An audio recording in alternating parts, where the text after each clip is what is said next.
Olá pessoal, tudo bem? Estamos aqui começando mais um vídeo do vlog Med-Diários e hoje nós vamos falar para vocês um pouquinho dos desafios que a gente tem enfrentado nesse nosso início de atividade prática do internato.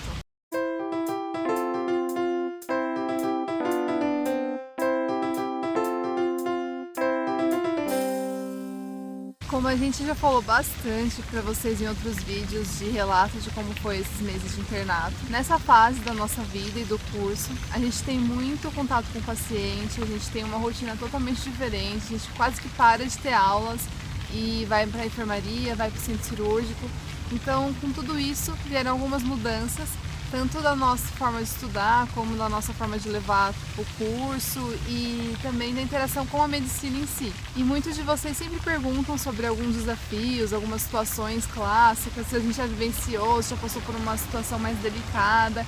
Então nesse vídeo a gente vai tentar contar um pouquinho para vocês sobre isso e compartilhar essa nossa experiência mais ainda com vocês. E só lembrando que a gente ainda está bem no comecinho dessa iniciação prática do internato. A gente está terminando o segundo mês de estágio, então a gente tem muito que vivenciar e aprender pela frente. E a gente vai falar das nossas experiências até aqui. Eu acho que a primeira grande mudança que nós sentimos quando nós começamos o internato foi a intensificação da nossa rotina e o maior cansaço físico e também um pouco emocional por nossa parte. Nos primeiros anos do curso, então do primeiro ao quarto ano da faculdade, nós tínhamos meio que uma rotina bem estabelecida. A gente tinha um cronograma certinho de aulas, a gente sabia mais ou menos quando a aula ia começar, quando ela ia acabar, quando a gente ia ter período livre, então era bem tranquilo da gente se organizar, era bem menos puxado nesse sentido. No internato, como a Bianca disse, as coisas são muito mais práticas, então não tem tanta aula, não tem tanta coisa teórica e é muito mais a gente ajudando os professores, os residentes na enfermaria, nos ambulatórios, pronto-socorro, enfim, é bem prático mesmo. E por causa disso, a gente não tem tanto controle sobre a nossa rotina, a gente não sabe quando vai acabar o nosso dia, então às vezes a gente sai 5 horas da tarde, às vezes a gente sai 8 horas da noite.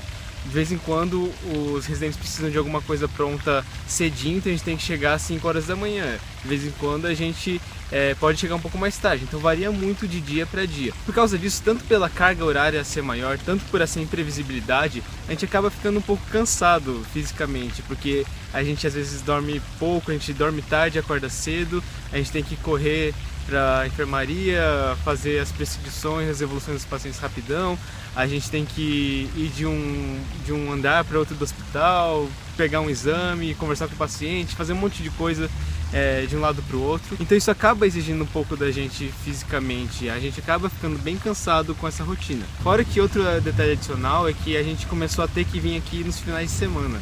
Então, enquanto no nosso currículo até agora a gente praticamente não tinha aulas de sábado, de vez em quando tinha uma prova, quando o professor tinha que remarcar alguma coisa ou algo assim, mas no geral a gente tinha os finais de semana livres.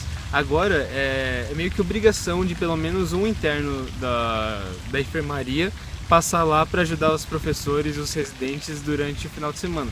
Então isso acaba também desgastando um pouco a gente não estava acostumado em ter que acordar cedinho no final de semana para vir para cá e agora nós estamos tendo que fazer isso. Então tudo isso está exigindo que a gente se acostume com essa rotina. As primeiras semanas isso foi bem difícil, agora a gente se acostumou um pouquinho mais, a gente está levando um pouco mais na boa, mas mesmo assim é um dos grandes desafios do internato, essa mudança de carga horária, essa mudança de rotina. Com isso que o Fábio falou, vocês percebem que a gente passa muito tempo no hospital, na enfermaria, e a gente tem aquele vínculo maior com o paciente, como a gente já comentou em alguns vídeos anteriores.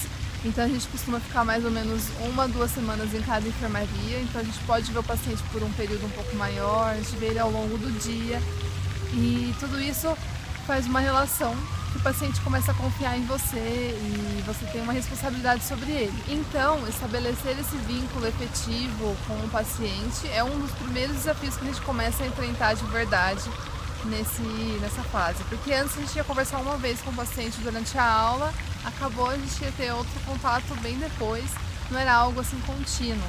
Então agora a gente sente que é importante criar uma boa relação com ele, todo dia a gente está lá, perguntar como ele passou a noite, como está a aceitação de dieta, coisas desse tipo, se está tendo alguma queixa, dor.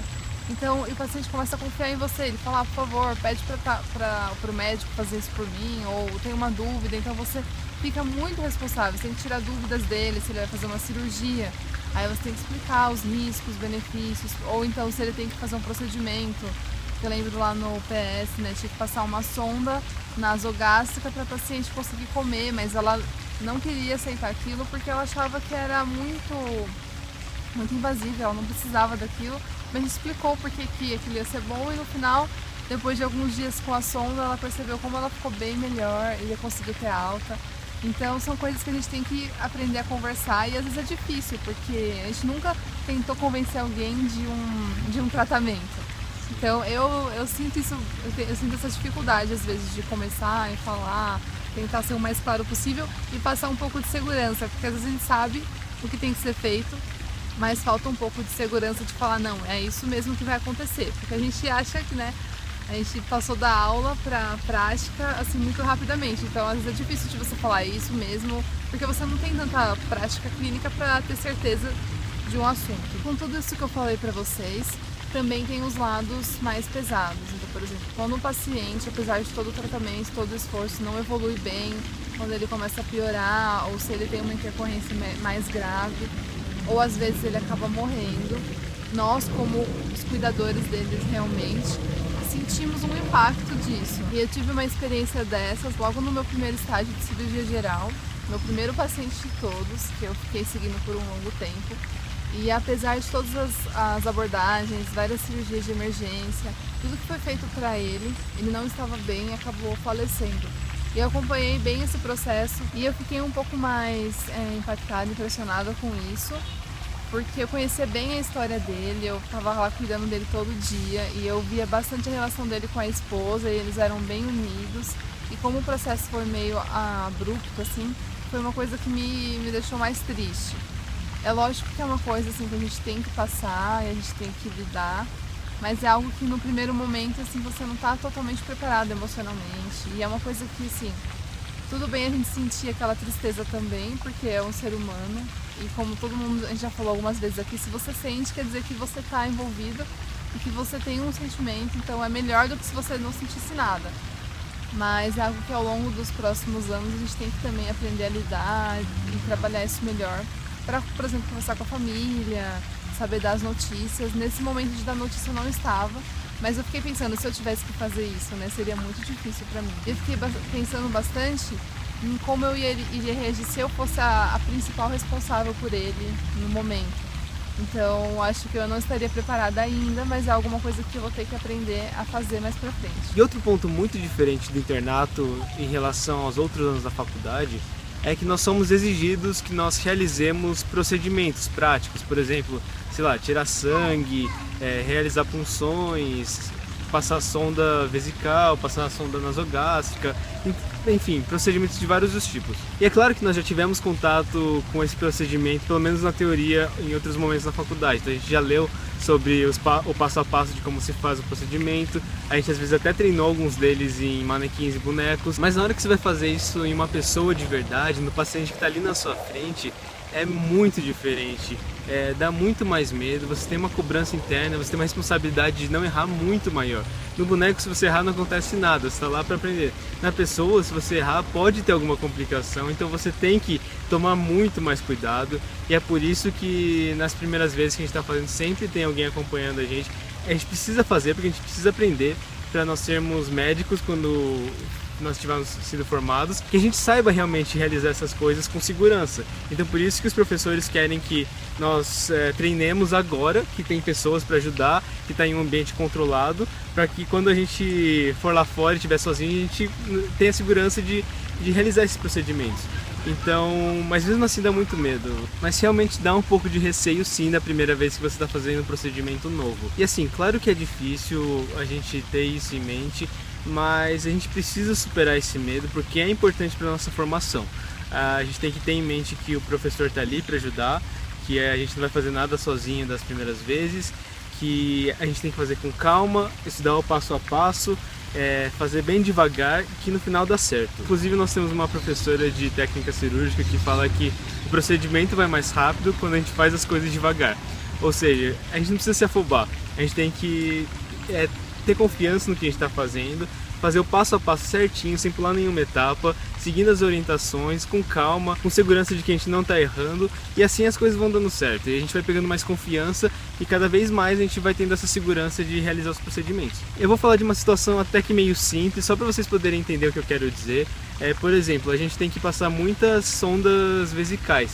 Ou seja, quando o paciente vai para a cirurgia, a gente precisa passar uma sonda para ele poder urinar por esse tubinho. Os anestesistas, cirurgiões terem controle da diurese, ou às vezes na enfermaria ele não está conseguindo urinar por algum motivo, e a gente tem que ir lá passar uma sonda para aliviar a bexiga, para tirar toda a urina acumulada. Esse procedimento, uma vez que você pega a manha, até que é simples, mas a primeira vez que você vai fazer dá um receio, né? Porque são vários passos, são várias seringas ao mesmo tempo, e tem uma ordem certinha das coisas que você tem que fazer, e é um procedimento estéril, então você tem que tomar cuidado para não contaminar sua luva, um monte de coisa assim, um monte de detalhezinho.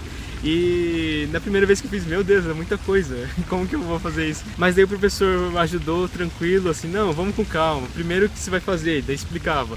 Daí, depois o que você acha que tem que fazer? Daí ele falava também. E nisso a gente foi fazendo calmamente e deu tudo certo. E agora eu acho que eu me sinto bem capaz, bem seguro para fazer uma sondagem vesical, porque depois de repetir tantas vezes, a gente acaba pegando o esquema e acaba sendo mais tranquilo. Então é só um exemplo para vocês verem que como no começo a gente pode estranhar até o procedimento mais simples e depois vai ficando mais natural pra gente. E um outro desafio que a gente queria comentar com vocês é o desafio da proximidade com a prova de residência.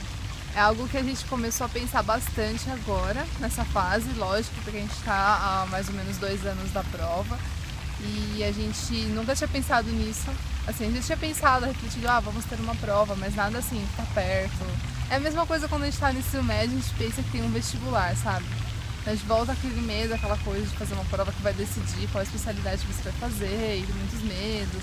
E a questão de concorrência tanto na nossa faculdade quanto outras faculdades. Você pensa, queria tanto continuar aqui, mas muita gente de fora vai prestar, eu não sei se meu ensino está melhor ou não, se a qualidade do meu estudo individual está melhor ou não. Então são um combo de medos que a gente tem nesse momento. E nesses 2 meses que a gente passou por estágios cirúrgicos, a gente ficou um pouco desesperado, porque a gente tem pouco tempo livre, né, como vocês podem ter percebido, para conseguir estudar. Então a gente teve que usar tantas dicas que a gente deu para vocês, então respirar fundo, tentar olhar nossa rotina, enxergar momentos que a gente conseguir estudar, se virar nesses momentos para tentar achar material e ler um livro, ler um resumo, ler um artigo, às vezes no intervalo de uma aula para outra, ou quando a gente está no ônibus voltando para casa.